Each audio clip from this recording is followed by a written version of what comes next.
नमस्कार, बहुत स्वागत है आपका। न्यूज 18 देख रहे हैं आप और मैं हूं आपके साथ अंशिका पाठक। नेपाल से इस वक्त की सबसे बड़ी खबर आ रही है। नेपाल के रसुआ में बहुत बड़ा जल सैलाब आया। तिब्बत से ये सैलाब नेपाल में घुस गया और वहां ऐसी तबाही मचाई कि हाहाकार मच गया। अभी शुरुआती जानकारी आई है कि करीब 4000 से ज्यादा लोग सैलाब में बह गए हैं। इस महासैलाब से नेपाल के हाइड्रो पावर प्रोजेक्ट को नुकसान हुआ। जिस रास्ते से सैलाब आगे बढ़ा उस रास्ते के सारे मकान उसने क्षतिग्रस्त कर दिए। एक पुल के बहने की तस्वीरें भी सामने आई हैं। घर, मकान, दुकान सब कुछ बह गए हैं। ये तस्वीर आपको दिखा रहे हैं, आप देख सकते हैं ये तस्वीर। और सैलाब में कारों के बहने की तस्वीरें सामने आई हैं। पूरी तरह से हाहाकार मचा हुआ है। इस वक्त नेपाल में लोगों से अपील की गई है कि वो नदी के करीब ना जाएं तो बेहतर है। देखिए तस्वीर नेपाल से आपको दिखा रहे हैं। वाकई में बहुत खतरनाक मंजर इस वक्त नेपाल का, और सोच भी नहीं सकते आप कि कितना इस वक्त जो है कंडीशन खतरनाक हो चुका है। इस तबाही के बाद ये रसुआ से आपको तस्वीर दिखा रहे हैं नेपाल के। सैलाब की सुनामी, नेपाल में तबाही।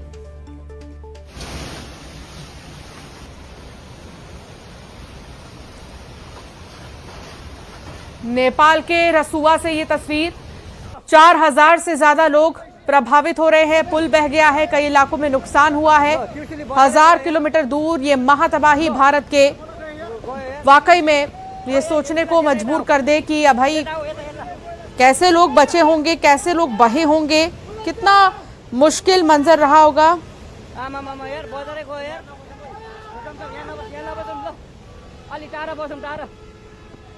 यो पुरै लो घरहरु जम्मै गयो ल लो घरहरु जम्मै। नेपाल से ये हाइड्रो पावर प्रोजेक्ट को भी नुकसान पहुंचाने की तस्वीर आपको दिखा रहे हैं। वाकई में इस बाढ़ ने बहुत खतरनाक तबाही मचा दी है। काफी नुकसान हुआ है, जानमाल का तो हुआ ही है। यहाँ हाइड्रो पावर प्लांट था, उसको भी बहुत ज्यादा नुकसान पहुंचा है। तो नेपाल में भीषण बाढ़ के बाद बिहार में भी अलर्ट जारी किया गया है। ये तस्वीर सबसे पहले आप देखिए नेपाल से आपको जो दिखा रहे हैं। लो ट्युसली बजारै गयो यार, लो गयो यार ट्युसी। ओ ए सिलास यता यता आऊ, यता आऊ, यता यता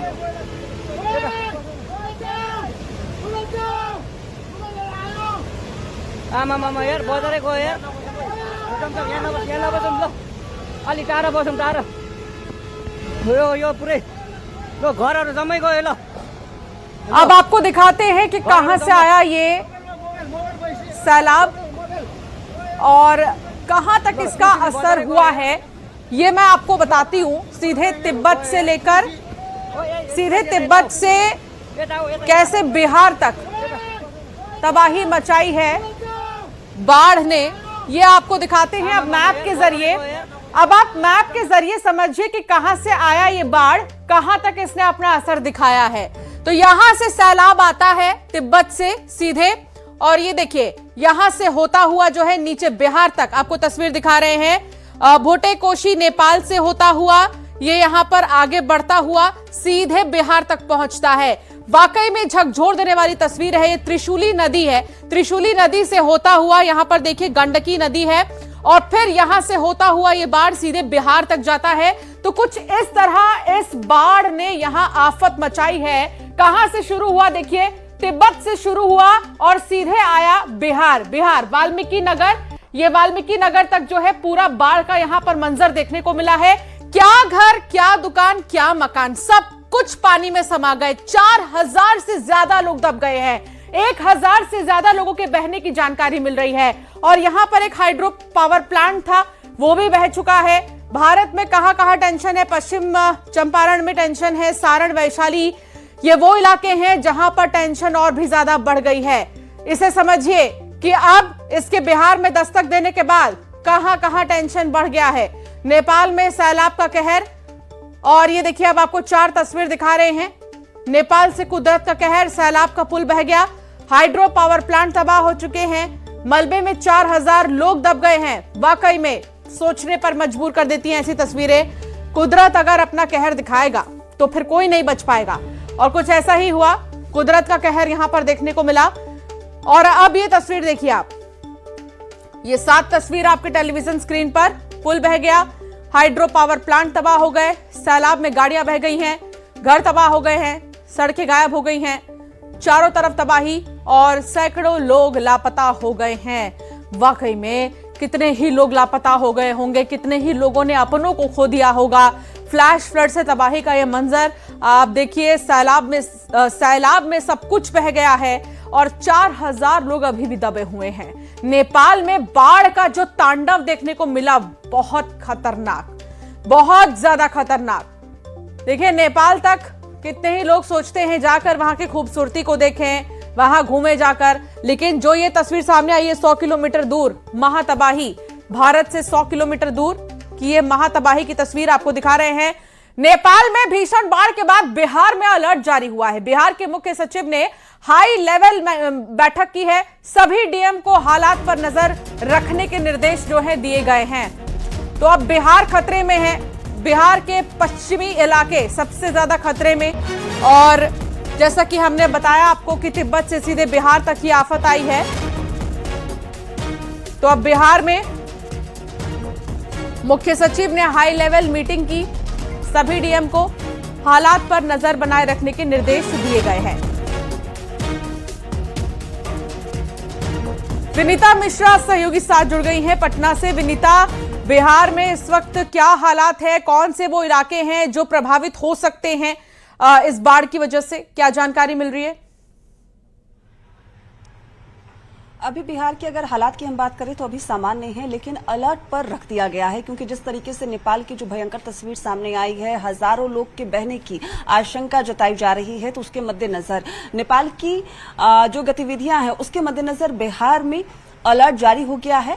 गंडक नदी के जरिए नेपाल का जो पानी है वो बिहार में प्रवेश करेगा, और लगभग जानकारी के अनुसार 2 से 2.5 लाख क्यूसेक नेपाल की तरफ से पानी बिहार में प्रवेश करेगा। और बिहार के कई ऐसे क्षेत्र हैं जहां पर ये पानी तबाही मचा सकता है। अगर उसकी हम बात करें तो लगभग बेतिया, मोतिहारी, गोपालगंज, सारण, मुजफ्फरपुर और वैशाली, ये तमाम ऐसे जिले हैं जहां पर गंडक नदी तबाही मचा सकती है। हालांकि आज महत्वपूर्ण बैठक की गई है, तमाम जिलाधिकारियों को निर्देश दिया गया है। पल पल की अपडेट लगातार बिहार सरकार की तरफ से ली जा रही है। बिहार के मुख्यमंत्री के बयान भी सामने आए हैं। उन्होंने साफ तौर पे कहा है कि वो पल पल की जानकारी ले रहे हैं, हर एक गतिविधि पर नजर रखी जा रही है। और वो क्षेत्र जो गंडक नदी से सटे हुए हैं, क्योंकि नेपाल की तरफ से जो पानी आएगा वो गंडक नदी होते हुए आएगा। लगभग 2 से 2.5 लाख क्यूसेक पानी बिहार में नेपाल की तरफ से प्रवेश करने वाला है। तो जो नेपाल की तस्वीर लोगों को डरा रही है, बिहार में वैसी स्थिति ना हो, इसके मद्देनजर हाई अलर्ट कर दिया गया है। एनडीआरएफ, एसडीआरएफ की टीम को लगा दिया गया है। बिहार के निचले इलाकों में हमेशा बाढ़ से जो खतरा है वो मंडराता रहता है, तो ऐसे में कई नदियां खतरे के निशान के पार फिलहाल बह रही है। तो उन लोगों को जो निचले इलाके में रहते हैं उन्हें पहले ही शिफ्ट कर दिया गया है। कई ऐसे क्षेत्र जो गंगा किनारे हो, गंडक किनारे हो, पानी का प्रवाह देखते हुए निचले इलाकों में रहने वाले लोग सुरक्षित स्थानों की ओर पहले ही जा चुके हैं। और ऐसे में जो खबर सामने आई है कि लगभग 3 से 3.5 का वक्त रखा गया है कि जब नेपाल की तरफ से जो पानी है वो बिहार में प्रवेश करेगा। और बिहार के कई ऐसे क्षेत्र, चाहे बेतिया हो, मोतिहारी हो, गोपालगंज हो, मुजफ्फरपुर हो, वैशाली हो, सीतामढ़ी हो, इन तमाम क्षेत्रों में गंडक नदी गुजरती है। तो इन क्षेत्रों में नेपाल के पानी से जो प्रभाव है वो देखने को मिल सकता है। उसके मद्देनजर अलर्ट जारी किया गया है। बने रहिए विनीता, मैं दोबारा आपके पास आऊंगी। नेपाल में इस वक्त बाढ़ से नोवाकोट को चीन सीमा से जोड़ने वाली 42 किलोमीटर सड़क बह गई है। कई पुल भी बाढ़ के तेज बहाव में क्षतिग्रस्त या बह गए हैं।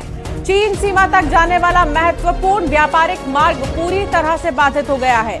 सड़क टूटने से सीमा पार व्यापार और आवाजाही प्रभावित होने की आशंका जताई जा रही है।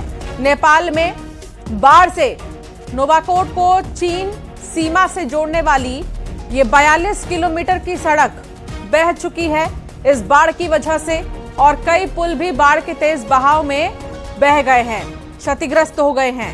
चीन सीमा तक जाने वाला ये सबसे महत्वपूर्ण व्यापारिक मार्ग था जो पूरी तरह बाधित हो चुका है।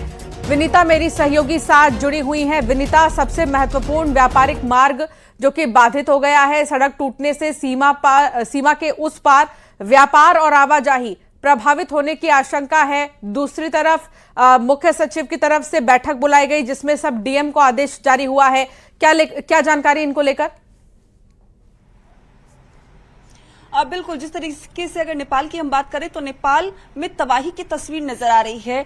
जो मार्ग है उसका, जो रास्ते हैं, सड़क है, वो बह गया है। लगभग 1000 लोग इस भयंकर तबाही में फिलहाल प्रभावित होते हुए नजर आ रहे हैं। और वैसी तस्वीर बिहार में ना हो, इसके मद्देनजर मुख्य सचिव की तरफ से बैठक की गई है। जिलाधिकारी को निर्देश दिया गया है और किसी भी परिस्थिति से निपटने की जो तैयारी है वैसी तैयारी करने का निर्देश दिया गया है, जिसमें एनडीआरएफ और एसडीआरएफ की टीम तैनात रहेगी। मूवमेंट शुरू कर दिया गया है क्योंकि तमाम वो क्षेत्र जो गंडक नदी से लगे हुए हैं, गंडक नदी के जरिए पानी बिहार में प्रवेश करेगा। तो ऐसे में गंडक नदी के किनारे, चाहे मोतिहारी की हम बात कर ले, गोपालगंज की हम बात कर ले, मुजफ्फरपुर, वैशाली, तमाम ऐसे जिले हैं जहां पर विशेष सतर्कता बरती जा रही है क्योंकि ये निचले इलाके हैं। इसके अलावा निकासी नाव और शेल्टर, सामुदायिक रसोई की तैयारी में भी सरकार की तरफ से तैयारियां शुरू कर दी गई है क्योंकि अगर नेपाल जैसी स्थिति बिहार में तो नहीं होगी, क्योंकि अगर हम गंडक की बात करें तो उसकी कैपेसिटी बहुत ज्यादा है। लगभग 2 से 2.5 लाख क्यूसेक पानी नेपाल के जरिए बिहार में प्रवेश करेगी।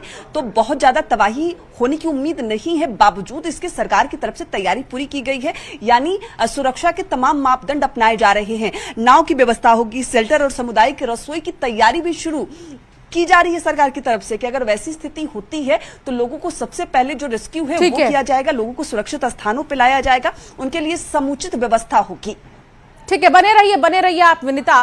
नेपाल में 13 हाइड्रो पावर प्रोजेक्ट्स परियोजनाएं प्रभावित हुई हैं। एक बड़ी खबर ये आ रही है, परियोजनाएं जो है वो प्रभावित हुई हैं। रसुआ गढ़ी बॉर्डर क्रॉसिंग पर बाढ़ का कहर है। नेपाल में 200 से ज्यादा ट्रक बहने का भी अनुमान है।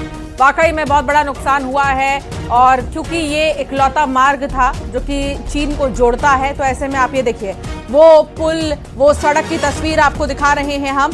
नेपाल में 13 हाइड्रो पावर प्रोजेक्ट्स परियोजनाएं प्रभावित हुई हैं। मेरे साथ विनीता लगातार जुड़ी हुई है। विनीता, नुकसान बहुत ज्यादा हुआ है, जानमाल का तो हुआ ही है, लेकिन व्यापार के लिहाज से अगर हम देखें तो उसमें भी बहुत बड़ा नुकसान हुआ है। सबसे बड़ा प्रोजेक्ट हाइड्रो पावर प्रोजेक्ट वो भी नहीं रहा।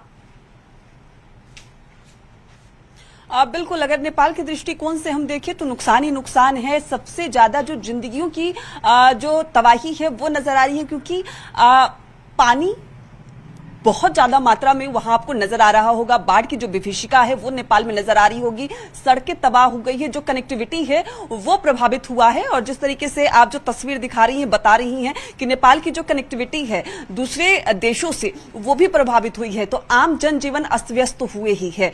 कई लोगों की जान तो गई ही है, कई शव बरामद हुए हैं, लेकिन आगे भविष्य में जो कनेक्टिविटी है, जो उसका व्यापार है, वो भी प्रभावित हुआ है। और नेपाल में जो तबाही की तस्वीर है वो बिहार के जरिए यानी अपने भारत में भी प्रवेश करने वाला है और उसके मद्देनजर अलर्ट भी जारी किया गया है और जो तमाम गतिविधियां हैं वो हो रही है। सरकार की तरफ से अलर्ट भी जारी कर दिया गया है। अगर हम सरकार की बात करें तो आम लोगों से अपील भी लगातार की जा रही है कि नेपाल में जिस तरीके से जो तस्वीर नजर आ रही है, बिहार में भले ही 2 से 2.5 लाख क्यूसेक पानी छोड़ने की बात कही जा रही है, 3 से 3:30 बजे का वक्त रखा गया है, अलर्ट मोड में बिहार सरकार है, लेकिन आम लोगों से अपील की जा रही है कि घबराएं नहीं, तैयारियां पूरी है।